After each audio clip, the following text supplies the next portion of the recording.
Assalamualaikum sahabat semesta.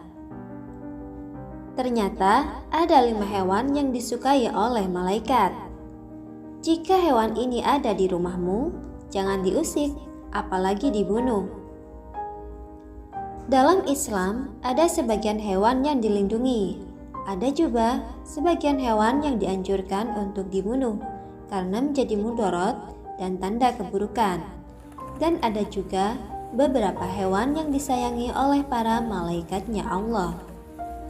Lalu, apakah hewan yang disukai oleh malaikat? Mengapa malaikat menyukai hewan tersebut? Yuk kita simak penjelasannya di video ini sampai selesai, sehingga kita dapat menambah ilmu pengetahuan. Jangan lupa like, share, komen, dan subscribe channel ini. Sahabat semesta, manusia dan hewan hidup berdampingan dan saling ketergantungan. Hal ini pula yang membuat manusia punya rasa sayang terhadap hewan dan memeliharanya. Namun tak sedikit juga manusia yang semena-mena kepada hewan, bahkan bersikap kasar dan membuat hewan terlantar sampai mati. Padahal hewan juga sama makhluk Allah yang harus disayangi. Bahkan ada beberapa hewan kesayangan malaikat, dan hewan tersebut dijamin masuk surga oleh Allah.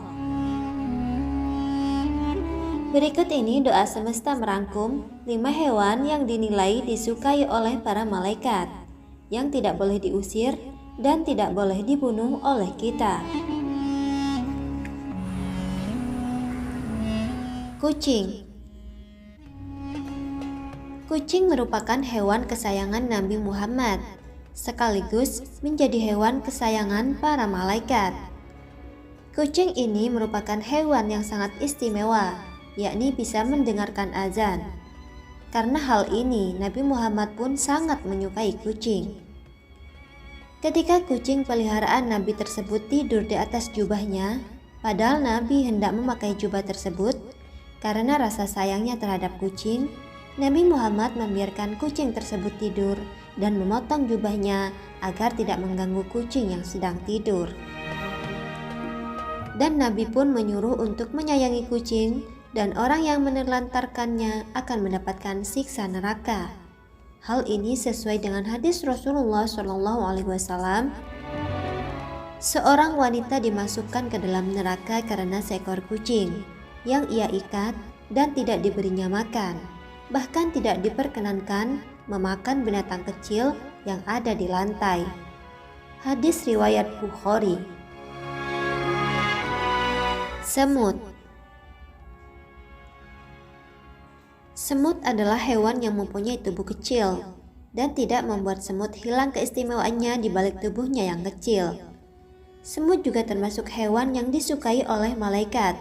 Bahkan Allah melarang membunuh semut seperti yang dijelaskan dalam hadis bahwa seekor semut pernah menggigit seorang nabi. Kemudian nabi tersebut memerintahkan untuk mendatangi sarang semut dan membakarnya. Tapi kemudian Allah menurunkan wahyu kepadanya. Apakah hanya seekor semut yang menggigitmu? Lantas kamu mau membinasakan satu umat yang selalu bertasbih. Hadis riwayat Muslim. Laba-laba. Salah satu hewan yang melindungi Nabi Muhammad ketika akan dibunuh oleh kaum Quraisy adalah laba-laba yang menutupi lubang gua dengan sarangnya, dan Nabi pun selamat dari kejaran kaum kafir Quraisy. Ikan paus. Ikan paus adalah hewan yang turut andil dalam sejarah Nabi Yunus. Ikan paus adalah ikan yang menelan Nabi Yunus ketika beliau dilempar ke laut karena kapal yang ditumpangi Nabi Yunus kelebihan muatan. Kemudian Allah memerintahkan ikan paus untuk memuntahkan Nabi Yunus ke daratan yang tandus. Peristiwa ini dilatar belakangi oleh Nabi Yunus yang putus asa karena tidak berhasil dalam berdakwah kepada kaumnya. Hewan ini menjadi kesayangan malaikat karena melalui hewan ini Nabi Yunus sadar dan menyadari kelalaiannya dan mohon ampun sama Allah Subhanahu wa Ta'ala. Unta. Hewan ini merupakan mukjizat yang diberikan Allah, tapi hewan ini malah dibunuh oleh kaum Tsamud. Hal ini mengundang adab bagi kaum tersebut, yaitu mereka dibinasakan tanpa sisa satupun dari kaum mereka. Selain hewan yang disayangi malaikat, unta juga dijamin masuk surga. Hal ini karena unta adalah hewan yang menemani perjalanan Nabi Muhammad hijrah beserta para sahabatnya dan menemani dalam perjalanan dakwahnya. Dengan mengetahui hal ini, semoga kita bisa saling menjaga dan menyayangi beberapa hewan yang disayangi malaikat dan istimewa menurut Islam. Sahabat semesta, dari beberapa hewan tersebut, hewan manakah yang kamu suka dan hewan manakah yang sedang kamu pelihara? Tulis di kolom komentar. Semoga video ini memberikan manfaat. Terima kasih. Wassalamualaikum warahmatullahi wabarakatuh.